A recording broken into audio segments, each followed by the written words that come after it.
Bonjour les amis, heureux de vous retrouver dans une nouvelle vidéo consacrée à l'intelligence artificielle. Donc c'est l'épisode numéro 2.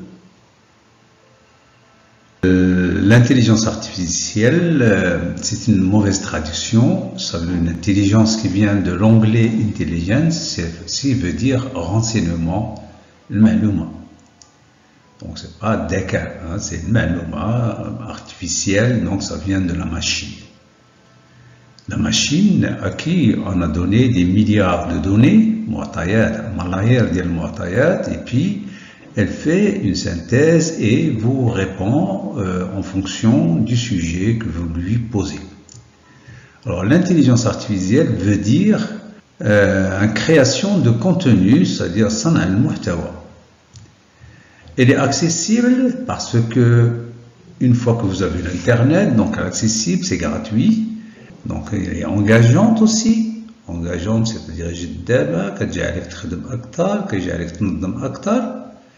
elle est productive parce que ça sert beaucoup, aussi bien on va le voir après, aussi bien à l'école qu'à l'usine, l'entreprise ou bien dans la vie personnelle, familiale. C'est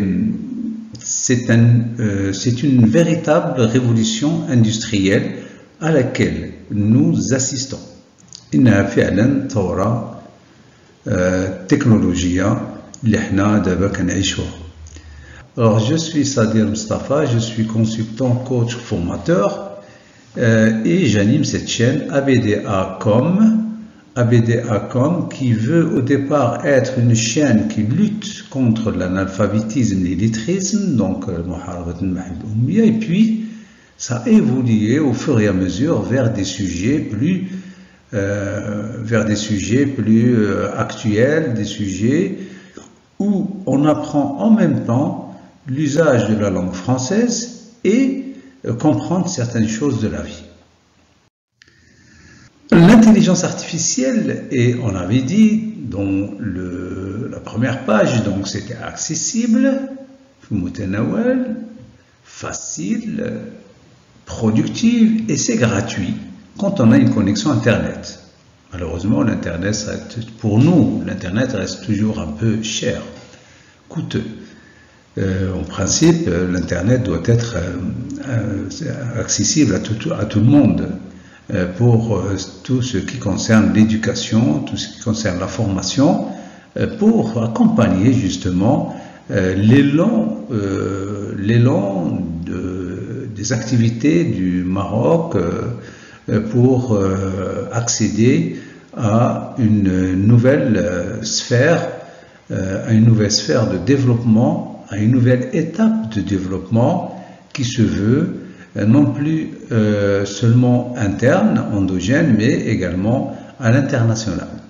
Aussi, ce qui facilite les choses, c'est qu'on n'a pas besoin de programmation, etc., ni de codage.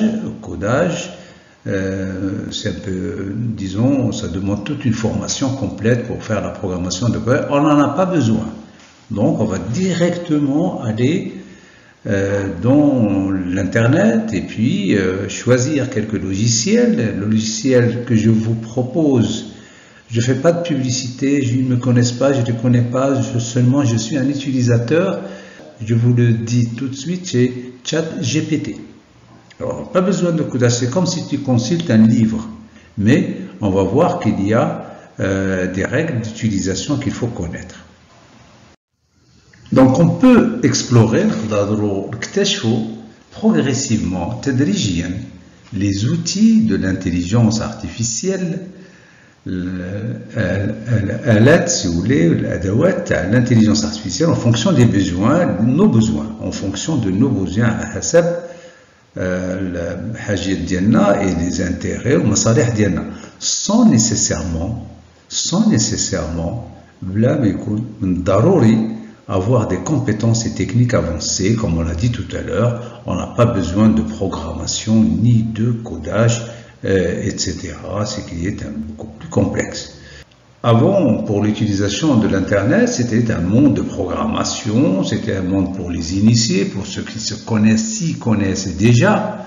Maintenant, ce n'est plus le cas, c'est beaucoup plus ouvert, si vous voulez, vers une large partie de la population, parce qu'on n'a pas besoin de tout ce qui est spécifique, technique, d'une programmation complexe, un monde où et nous sommes passés à un mode d'apprentissage et de talent de ce qui nous intéresse quotidiennement.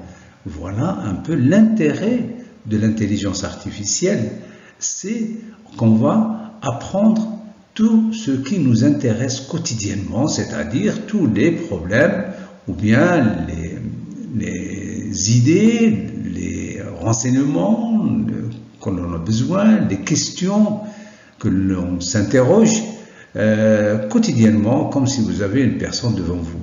On peut considérer donc l'intelligence artificielle comme une personne. Voilà un peu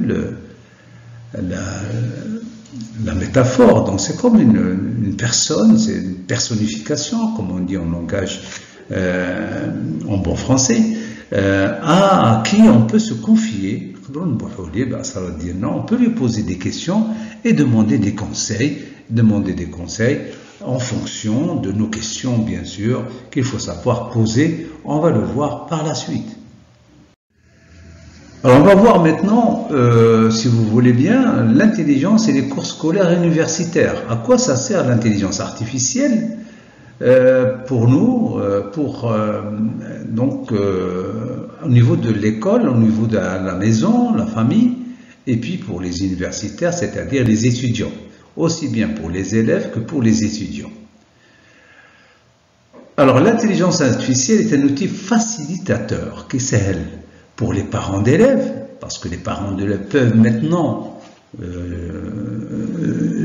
sans aucun doute, accompagner leurs enfants à l'aide de l'intelligence artificielle pour résoudre certaines leçons, certains problèmes, des exercices de mathématiques, des compréhensions des leçons, que ce soit de mathématiques, physique, chimie, français, les langues, toutes les langues, et puis aussi les lycéens qui sont maintenant confrontés à la rédaction, à l'expression écrite, et là, l'intelligence artificielle peut être d'une très grande utilité. Là, l'expression écrite. Pour donc comprendre à leur aise, ils sont à leur maison, ils sont en groupe, les leçons, pour comprendre les leçons, doros, faire des exercices, tamarin, et leurs devoirs, wajibatium, le madrasiya, et leurs devoirs scolaires. L'intelligence artificielle est un ami sûr, sur qui on peut se confier pour nous accompagner aussi, accompagner toute la famille à apprendre. Donc on peut s'y exercer, tout le monde peut s'y exercer en famille, le père, la mère, les enfants en même temps, ou entre collègues aussi, et amis, en formant des groupes. Hein, c'est très important, les groupes, travailler en groupe, et on peut là, à distance, ou bien en présentiel, communiquer, faire des exercices, où tout le monde apprend en même temps et tout le monde va apprendre. La mère va apprendre avec sa fille ou son fils, le père également.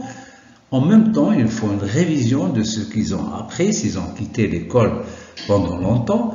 Bien sûr, on peut aussi faire confiance à l'enfant pour qu'il apprenne à utiliser l'intelligence artificielle. Je parle ici plus précisément de le ChatGPT pour faire ces exercices, et là ça va enlever beaucoup de stress, si vous voulez, ça va lever tous ces obstacles liés au stress de ne pas savoir et faire un exercice, comprendre une leçon, ou bien effectuer une expression écrite en bon et due forme.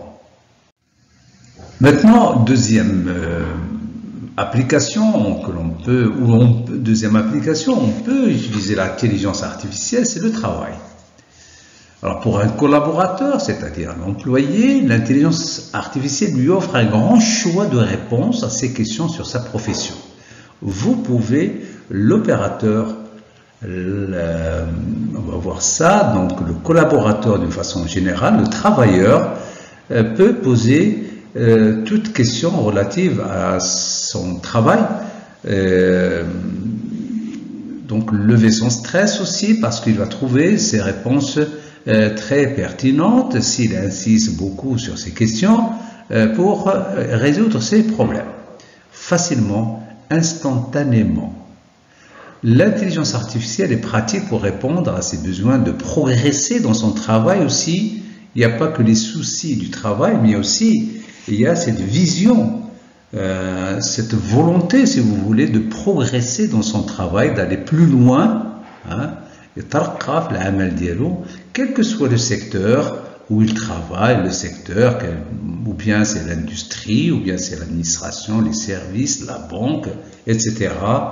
Et quelles que soient ses compétences, tout le monde a besoin de l'intelligence artificielle, quelles que soient les compétences ou le grade, qu'il soit directeur ou moins placé dans ou bien quelque part dans la hiérarchie, quelles que soient ses qualifications, ses compétences, parce que tout change. Donc nos qualifications, nos compétences ne sont pas figées, ne sont pas fixes. On a besoin, il y a à chaque fois, à chaque jour peut-être, il y a des changements, il y a des évolutions, si vous voulez, il y a des perfections qu'il faut maîtriser grâce à l'intelligence artificielle. L'intelligence artificielle permet également aux collaborateurs, elle lui permet aussi de se familiariser avec les techniques de planification, de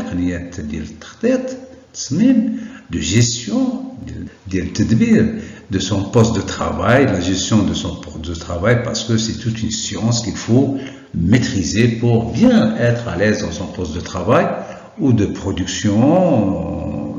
Vous allez voir, il y a beaucoup maintenant de logiciels que à l'avenir on doit obligatoirement maîtriser pour gérer, pour être actif, pour être présent dans le centre de décision de la planification de la production ou de l'exécution de la production, sans oublier les habiletés au niveau des relations interpersonnelles. Là, vous pouvez aussi, par ailleurs, poser toutes les questions relatives aux relations interpersonnelles à ChatGPT pour qu'il vous donne des éléments de réponse très neutres, donc très sages. Aussi, le meilleur ami, j'ai dit, sur les relations interpersonnelles, par exemple, vous avez un problème avec un collègue, vous avez un problème avec le chef, vous avez un problème avec vous-même, vous décrivez ce problème dans ce qu'on appelle un prompt, on va voir ça après, ChatGPT, et puis il va vous répondre, il va vous conseiller, il va diminuer votre crainte, diminuer votre stress, diminuer votre peur, si vous voulez, à ne pas savoir répondre à certaines questions que généralement on ne pose pas aux autres parce que ça reste un peu personnel.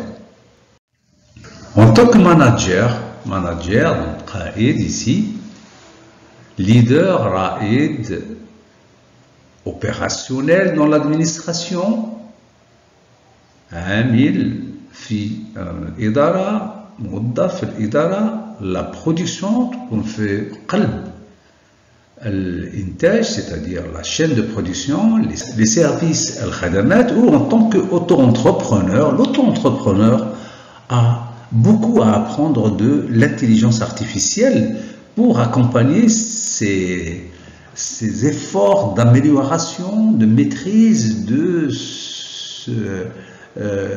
son initiative, pour créer une entreprise. Maintenant, il a un interlocuteur, un mukhatab fiable, donc il y a beaucoup d'idées pratiques pour mieux maîtriser ce qu'est l'auto-entrepreneuriat, ou qu'il soit, bien sûr, s'intéresse aussi les membres d'une profession libérale. Par exemple, le médecin,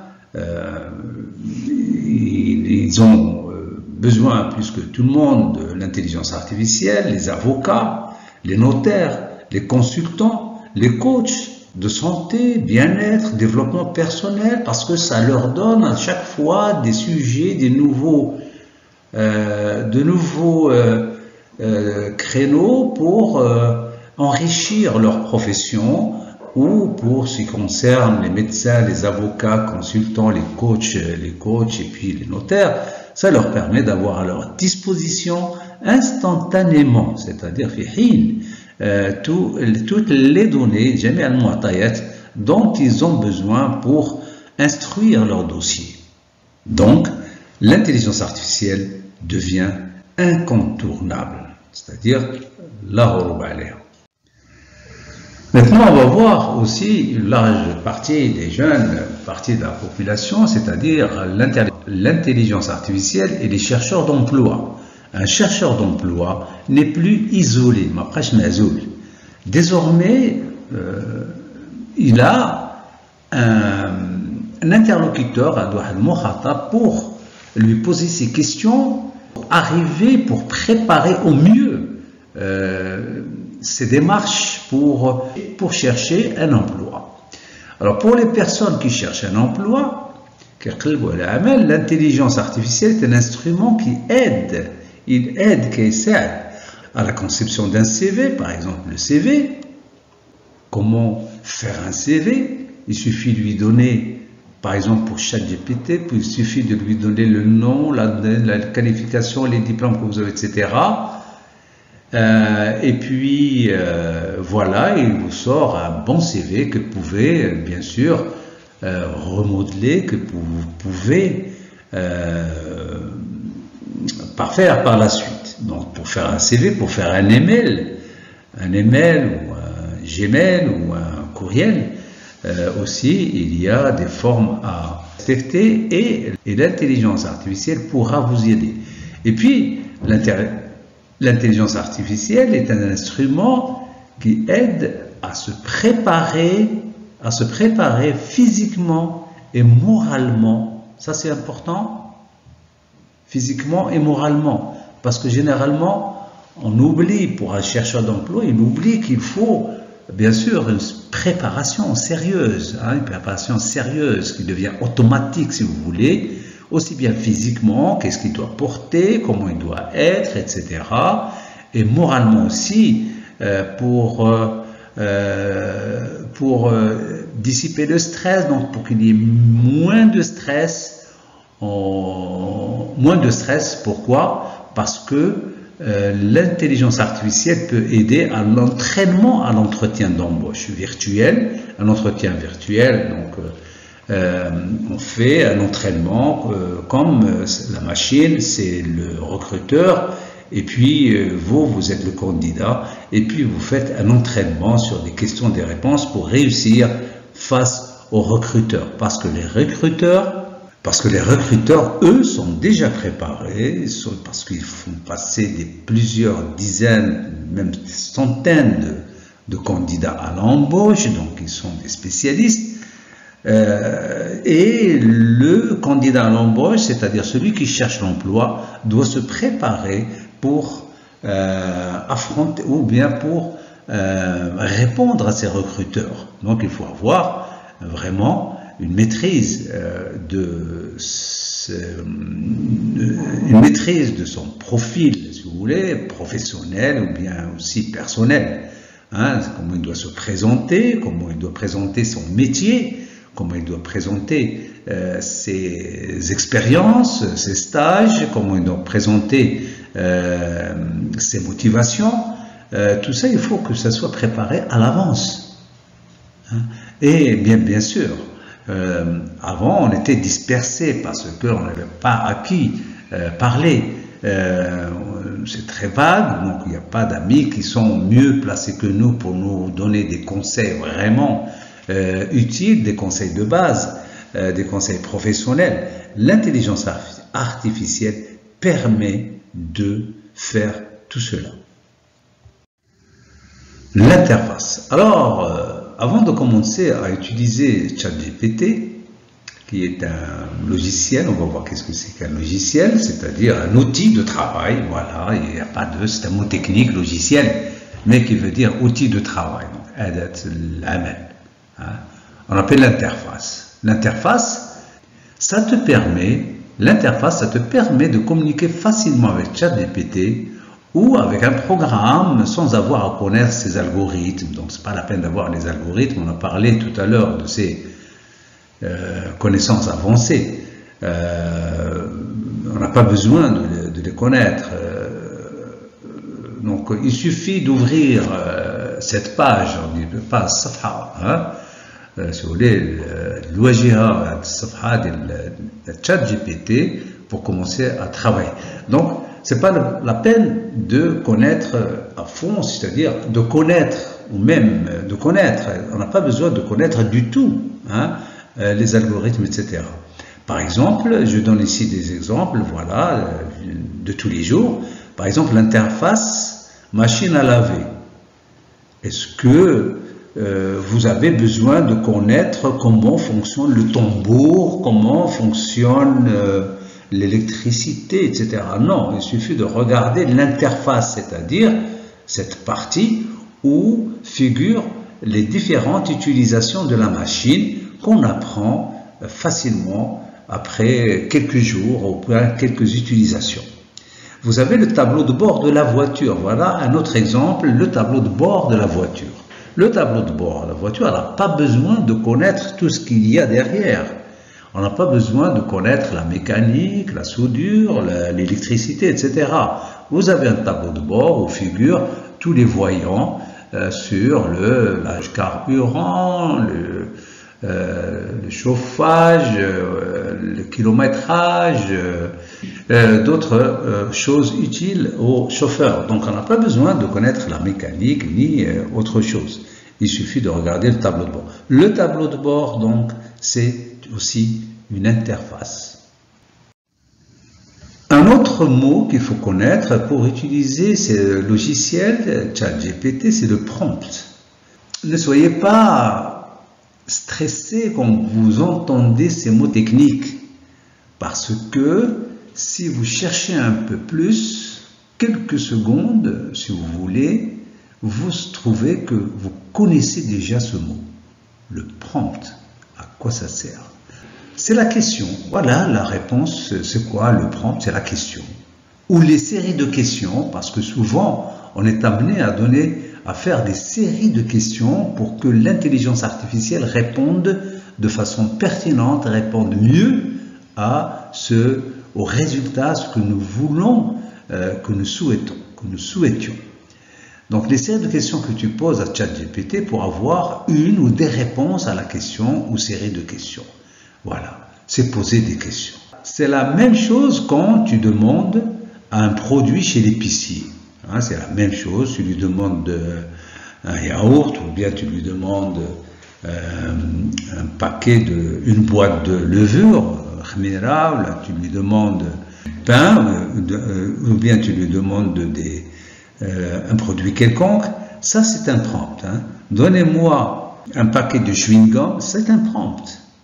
Donc, vous voyez ici, il ne faut pas avoir peur des mots techniques.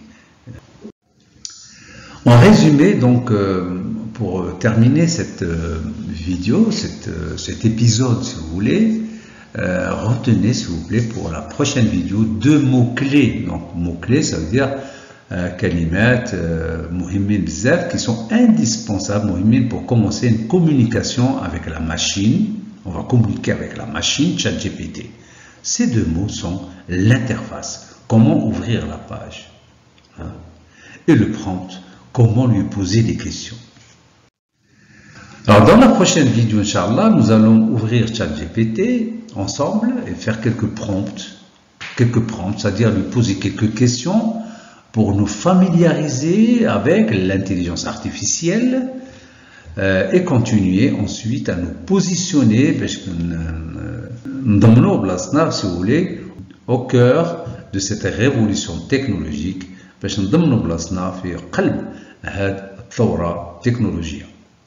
ABDA.com vous souhaite bon courage tout en restant optimiste et merci beaucoup.